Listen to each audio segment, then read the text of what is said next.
Umeona? Ndio. Kwa hiyo mimi nikiwa najifungua, mwanangu atakuwa na miaka 13. Anamaliza darasa la 7. Mimi ndo napata mtoto mwingine. Kwa kweli ushuhuda wako ni mrefu sana, lakini naamini utawagusa watu wengi sana. Kutokana na muda, mimi ningependa nikuulize maswali machache. Umesema ndani ya miaka 10 ulikuwa umefungwa, na hatua zote ambazo umetuambia ni kwamba ulikuwa unapambana huku na huku na huku. Je, ni waganga wangapi? Kwa kifupi tu ningependa kujua. Ulikuwa unatumia waganga tofauti tofauti au ni mganga mmoja tu? Na je, ni ndani ya mkoa huu wa Dar es Salaam au ulikuwa unatoka mpaka nje ya Dar es Salaam? Ni ndani ya huu, lakini sasa nakumbuka mganga wa kwanza niliendaga Buza huko, alinielekeza. Yule nilimuogopa, alikuwa na matunguli. Ndio. Ila dawa zake nilitumia. Ila sikurudi tena. Ndio. Na alinipigia simu, sikumpokelea. Nikaenda mganga mwingine yupo Kibaha. Huyu alikuwa hana matunguli, lakini sasa nilivyotumia zile dawa, kumbuka mtu ambaye una imani, kuna vitu vingine ukikumbuka kifungu fulani kwenye Biblia unaogopa. Okay. Ile dawa niliinywa si mara 2. Ulikuwa unaenda kwa mganga ndio, lakini kiukweli ulikuwa una ile hofu ya Mungu ndani yako. Kwa hiyo ni ile dawa huo ndio ulikuwa ushindi mkubwa. Ndio. Nilivyotumia mara 2 mimi nilienda kuitupa. Na yule mganga akanipigia simu akanambia, "Yaani inabidi kesho uje uchukue dawa nyingine kabla ya ile kuisha, alafu na kuhakikishia. Yaani ndani ya huu mwezi unapata ujauzito." Mimi sikwenda. Yule mganga. Lakini mwingine akawa yupo wapi? Yupo Kigamboni huko ndani. Na ulikwenda na kurudi shilingi 8,000.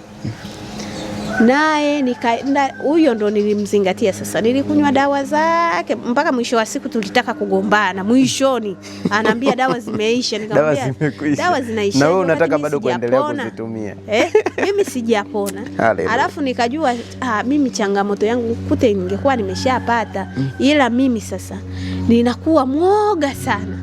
Sasa kwa huyu na hela nimetumia nyingi, maana nakumbuka ile hela ya kwanza nimtumie 50. Umeona? Hela ya kwanza. Haya, kila siku ukienda mara anakuambia sui nipe kuku, nataka ninunue. Alikuwa anawaita sui njoli. Sasa mimi nikimuuliza njoli ndo nini? Anaambia kuku wawili. Ndio. 20,20, 40. Lakini mimi wale kuku sikuwahi kuwaona. Sasa nisijue alikuwa anawanunua kweli, anawachinja, anajua yeye. Basi kwa hiyo ile mwishoni yule mganga yule tulitaka kupigana. Tena kupigana sio kitoto, kwa sababu nimetumia hela nyingi, alafu natoka sehemu hakuna mafanikio. Hamna mafanikio, alafu ananiambia tu kiwepesi, kiulaini kabisa. Ananiambia, "Wewe dawa zako zimeisha." Zimeishaje wakati umenipa masharti nimeyafuata? Na nimefuata masharti. Kwa kweli yule baba nilimfuatia masharti. Na sikupata nini?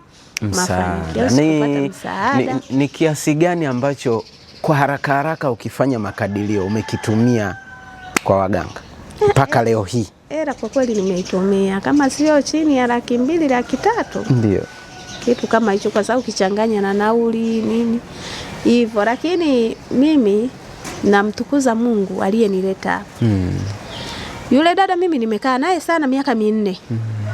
Aliyenileta huyu ambaye amekuleta hapa ndio. Na alikuwa ananiambia twende kanisani kwetu, namwambia na wewe kwanza uje kwetu.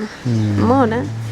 Sasa nimeshapata ujauzito, nikamuuliza. Kwanza mimi nilivompigia simu ile siku nimepata mimba, ujue ni ndani ya wiki 2. Kutoka hilo kanyaga hapa. Kwa sababu nilikuja hapa tarehe 14 mwezi wa 12 2025 mwishoni mwa mwaka. Alafu mwezi huo kabla ya tarehe 30, kabla ya tarehe 25 mimi tayari nimeshakuwa mjamzito. Unaona? Haleluya. Nilivompigia simu yule dada, yani mimi nilivopata mimba wa kwanza nilimpigia yeye. Akanambia muongo hauna, nikamwambia ninayo. Sasa yeye amekuleta hapa alafu aamini tena. Akanambia hapana, mbona ni mapema sana? Nikamwambia mimi nakutumia WhatsApp sasa hivi. Nikamtumia. Akanambia wewe.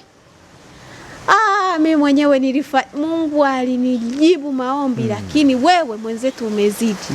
Nikampigia mchungaji hapa. Nikamwambia mchungaji, akamwambia nikamwambia baba, nakushukuru sana, Mungu anayekutumia aendelee kukutumia. Mimi sasa hivi mjamzito. Akanambia wewe acha utani bwana. Nikamwambia kweli mimi baba sasa hivi mjamzito. Tukimalizia kwa sasa naona tumbo limeshaongezeka. Ni ujauzito wa miezi mingapi kwa sasa? Sasa hivi miezi 8. Unakaribia kujifungua sasa. Unakwenda wiki za mwisho. Amina. Na umesema hela nyingi zilienda kwa waganga, na sasa tutoke huko. Baada ya kukanyaga Jehova Shama hapa mpaka leo hii, ni kiasi gani ambacho umetoa? Hapana, mimi hapa sijatoa hela. Amina. Yaani sijatoa hela tofauti na hela ya sadaka ambayo najisikia mimi mwenyewe kutoa. Sijawahi, lakini niwashukuru sana watumishi wa hapa. Na matumaini kwamba miezi kadhaa inayokuja mimi nitakuwa na mtoto. Haleluya. Una ujumbe gani kwa watazamaji ambao wanatazama ushuhuda wako? Maana yawezekana kuna mwingine hapa anatazama na anapitia kwenye hiyo hali. Una ujumbe gani kwao? Mimi ujumbe nilionao kwa mtazamaji, siwezi kumshawishi aje hapa. Amina. Nikimshawishi kuja hapa itaonekana mimi nimeandaliwa. Ndio. Kwa sababu kuna ushuhuda mwingine tunasikia mtu anakuambia mimi niliandaliwa ili nikafanye hiki mtumishi aonekane. Lakini mimi kitu ambacho nataka kumwambia mtazamaji, kwa kweli mimi nimezunguka kwa watumishi wengi sana. Imani yangu ilikuwa ni ya kuombewa kwamba yani mimi nitapata kwa mchungaji yeyote.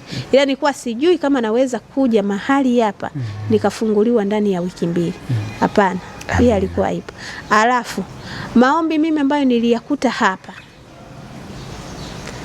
amna mchungaji yeyote, kwa mtazamaji yeyote anayeniona, anayenisikiliza, afike kwa mchungaji, amwambie mchungaji nina shida 1 2 3, amuombee ndani ya dakika 30. Mtu huyu mmoja, basi huyo mchungaji atakuwa yuko vizuri. Lakini mimi kuja hapa, kuna watu siku za Jumapili wanaondokaga mpaka usiku kabisa. Lakini mimi hapa mchungaji akujali ni muda wake. Ndio. Akujali sijui kuna watu wamenisubiri. Yani nilipata huduma mwenyewe, niliondoka nimeshiba. Kwa kweli ilikuwa ni yake mimi Mungu kuniongezea uzao. Basi tunashukuru. Lakini swali la mwisho kabisa, umesema umezunguka kwenye makanisa na kuna kanisa nisingependa kulitaja, ulipewa mpaka mafuta kuyatumia au maji kuyatumia, yani wanasema viashiria. Sisi tunaita viashiria hapa. Je, baada ya kufika Jehova Shama, Prof. Elijah Christian Molel ambaye ni mwangalizi wa makanisa ya Jehova Shama mahali hapa, ambaye ndio baba wa kiroho, kuna kitu chochote ambacho amekupa cha kukitumia ili kuja kupata huo ujauzito?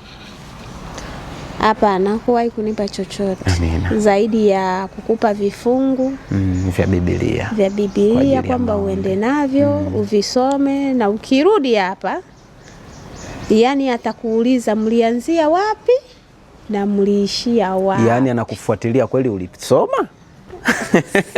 Haleluya, ndio. Kwa hiyo hicho, yani tuseme hicho ndo kitu chake kikubwa sana sana sana sana. Kwa hiyo mimi najua nitarudi kwa wakati mwingine.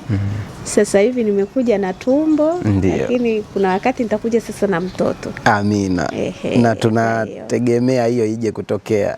Haleluya. Amina. Kwa hiyo anayesema labda huyu dada kapangwa, mimi sijapangwa. Mungu ni shahidi, na hapa tuko kanisani. Huwezi kuongopa upo madhabahuni. Ukiongopa upo madhabahuni, kwa kweli umekisiri. Japo mimi niliongopa nipo madhabahuni nilipoulizwa kwamba mume wako amesema anataka mtoto gani. Mimi hapo kwa kweli nilijizwa kujizuia, akasema Mungu anisamee tu, anajua ninakopitia. Ndio. Je, kuna neno lingine la mwisho kabisa ungependa kuzungumza? Neno la mwisho kabisa mimi nipende kuzungumzia haswa kwenu nyinyi vijana ambao mmeaminiwa na mchungaji mahali hapa, kwa sababu kama mchungaji hayupo tunawaona nyie. kama Kaiza niliyomzoea pale, sijui kijana mwingine anaitwa nani yule, na nyie. Kwa hiyo mimi kama nyie mmekubali kwamba mchungaji yani ameona kwamba nyie ni kioo, hebu kubali kunyenyekea kwa mkono wa Bwana. Amina.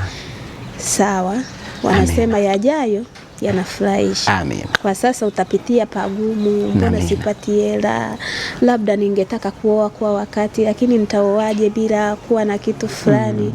Lakini najua mtu aliyeko hapa ndio aisee, mema na mazuri zaidi yanakuja. Oh, haleluya. Basi mimi naamini mtazamaji amebarikiwa na ushuhuda huu. Nataka tu niseme kitu kimoja. Yawezekana umefuatilia ushuhuda toka mwanzo mpaka mwisho kutoka kwa dada yetu. Mungu kuna namna anatenda, ila kinachotakiwa tu ni kuweka imani kwake.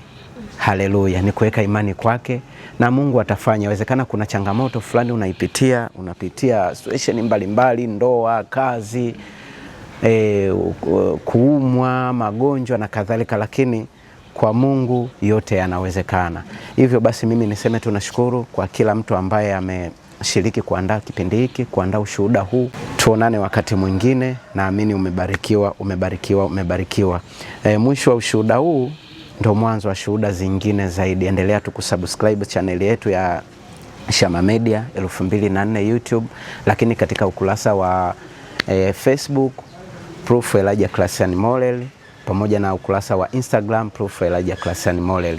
Like, comment, share na Mungu atakubariki sana. Lakini pia tuna page ya kanisa ya Facebook inajulikana kama JSC Tanzania, ni Jehovah Shammah Church Tanzania. Mungu akubariki sana na uwe na wakati mwema.